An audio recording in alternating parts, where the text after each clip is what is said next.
Hey, what's up guys? Welcome back to the channel. Today in this video we're going to be talking about different ways that you can enhance your aim. In order to become a better Apex player, you need to be good at the fundamental thing of an FPS. We'll be covering a range of general tips and effective exercises that will sharpen your aiming skills. Plus, with the recent firing range update a couple seasons back, there's no better time to take your aim to the next level. Improving your aim in Apex, as well as any first-person shooter, demands a blend of practice, consistency, and a positive mindset.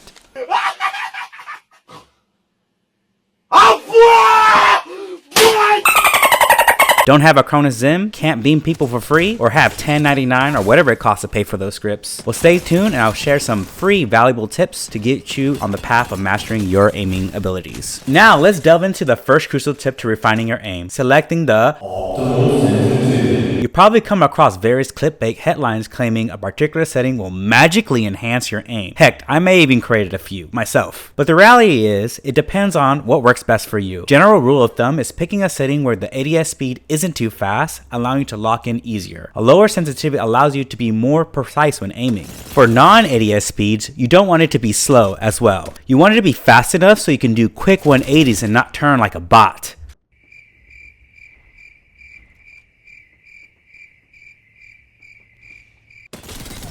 I used to play on max non-ADS speed, but just recently switched to 4:3 linear army. Playing on the max sensitivity is fun to play, but it's way harder. Why put so much work when I can just play on 4:3 linear and beam everything? Remember, the key is to find what feels comfortable for you. Any setting can work wonders as long as you invest the time to master it. So go ahead and pick the sensitivity that complements your playstyle and start honing those aiming skills. Now let's explore another aspect of aiming.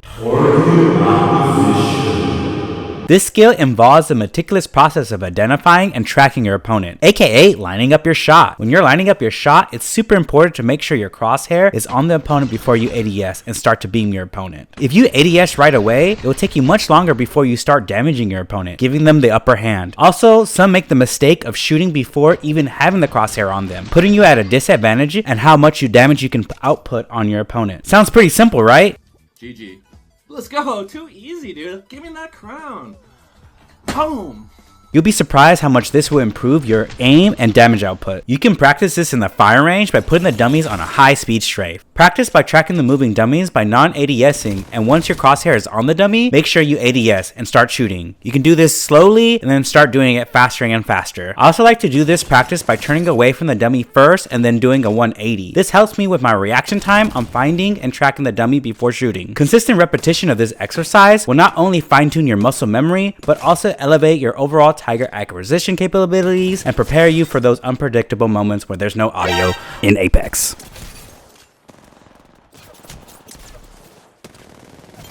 Another tip that goes hand in hand with target acquisition is crosshair placement. Crosshair placement is extremely important with precision weapons. You generally want to aim where your opponent is going to be. You always want to aim at the head or the body level when pre-aiming targets around walls. I know this game trains you to look at the ground because of looting, but you always want to aim at the body level when pre-aiming, or at the head for precision weapons. But be careful with aiming at the head level. You have a higher room for error, but are rewarded more, while aiming at the body is much easier and has less error. Generally, aim for the head with precision weapons when you have an easy headshot, or when you need to do high damage for a comeback. Again, you can practice this in the firing range by putting the dummies on a high speed strafe and tracking the dummy without shooting. This will help you with your crosshair placement and tracking. You also want to take note of the crosshair type of the weapons when ADSing or non-ADSing. Each weapon in Apex has a different base crosshair unless you have a sight equipped. For example, for weapons like the PK or the AVA, you want to make sure that the dummy is in the middle of your crosshair so all the pellets can hit them. Now that you practiced and got your crosshair placement and tracking down, let's move into recoil control. Yes, as we all know, Apex has a tons of weapons and each weapon has a different recoil pattern. Learning the recoil pattern of the weapons is extremely useful and can help you with your aim. Since learning recoil patterns can be a daunting task, I would recommend only learning the recoil patterns of your favorite weapons or the current meta weapons. Eventually, after playing so many seasons, you'll learn all the weapons. To practice the recoil pattern of the weapon, you want to turn on hit marker options in the firing range settings. This will allow you to see the pattern of your shots. Grab the weapon you want to learn and without moving your mouse or thumbstick and just shoot. You will see the pattern of your weapon. This will let you know exactly when you have to pull down or to the left or to the right when shooting your weapon. Practice controlling the recoil by pulling your mouse or thumbstick to the opposite direction of the recoil pattern. Remember, when you're using larger mags for your weapons, the pattern will be longer and slightly different. I would recommend practicing on these hit markers here and trying to control the recoil pattern as tight as possible, getting all headshots. Practice first and then start moving more further away. The farther you are from the target, the harder it is to control the pattern. Also note, if your sensitivity is low, the stronger you need to pull down. If your sensitivity is high, you need to pull down slightly. If you play on controller, having a lower dead zone will help you with the sensitivity on your thumbstick. Having it low as possible will allow you to do small adjustments better, making it easier to control the recoil. Now for the next big tip to improve your aim is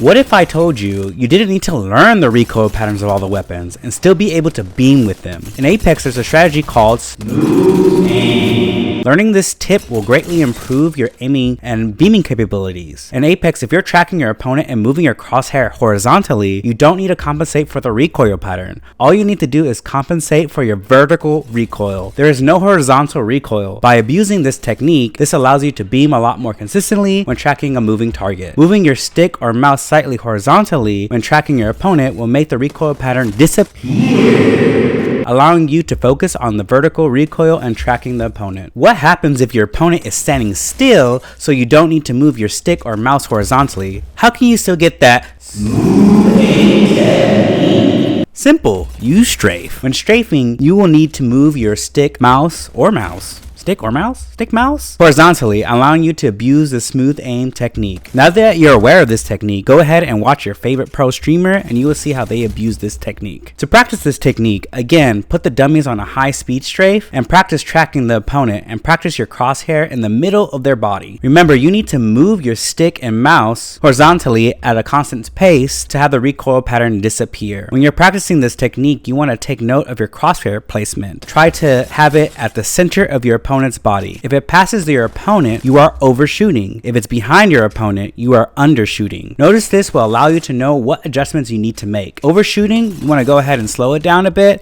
and if you're undershooting, you want to speed it up more. Practice on these hit markers on the firing range for zipline speed. This will help you beam people on a zipline if you don't want to practice on dummies. Now that you learned all the aiming techniques, what are you aiming at? What are you aiming at? The only way you're going to improve, of course, is by practicing regularly to help refine your muscle memory and aim. But you also want to always play with the purpose. There's so many things that you can improve on in Apex, but you always want to refine the areas you want to improve and focus only on that. I can make a whole separate video on this, but I'm going to make a short segment here. Playing with the purpose will allow you to improve so much quicker. I only have a few thousand hours in Apex, so much less than the majority of other Apex content creators on YouTube, but I was still able to improve my skills by always playing with a purpose, a specific goal. When you're playing, you want to have a specific goal in mind, such as focusing on smooth aim, close quarter combat, or with movement, or using a certain movement technique. I'm always going to make sure I am practicing that specific goal I have in mind. This practice helps you stay focused and deliberate. If you're looking to improve, you never want to be on autopilot. That's going to reinforce your bad behaviors. You want to always be aware and look out of what you're improving on and what your daily focus is.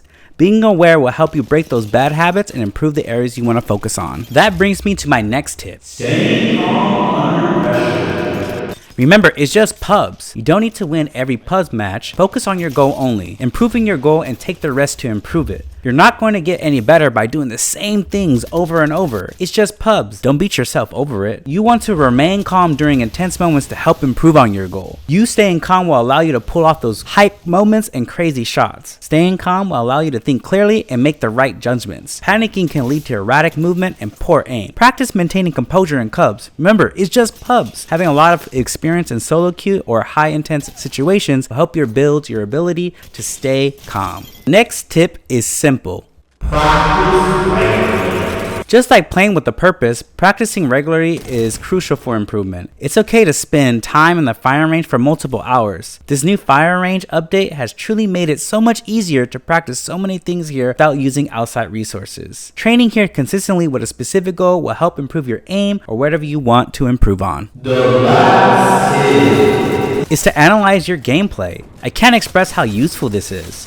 Stream on Twitch just for the VOD, or do whatever you have to do to record yourself and your gameplay. When you're watching your videos, you will start to realize your bad habits and what you need to improve on. When you're playing, it's so much harder to be aware of these things, but watching a video will allow you to be able to see and notice all those bad habits and what you need to improve on. Look for patterns in your mistake and work on addressing them during your practice sessions. Again, I can make a whole video on this topic, but I just want to say it's super useful to analyze your gameplay. Well guys, that's all the tips I have for now to help improve your aim. Remember that improvement takes time and it's normal to face challenges along the way. Consistency and a positive mindset are key into becoming a better Apex player or better at anything. Sorry for the slow uploads lately. I just had a lot on my plate recently, but I'm back on the grind guys. Hopefully you guys like this video. It spent a lot of time editing it, so if you guys can drop a like, comment, sub, all that good stuff to let me know if you guys like this type of video. And please check me out. I'm going to be streaming on Twitch. Check me at Faze_Uno.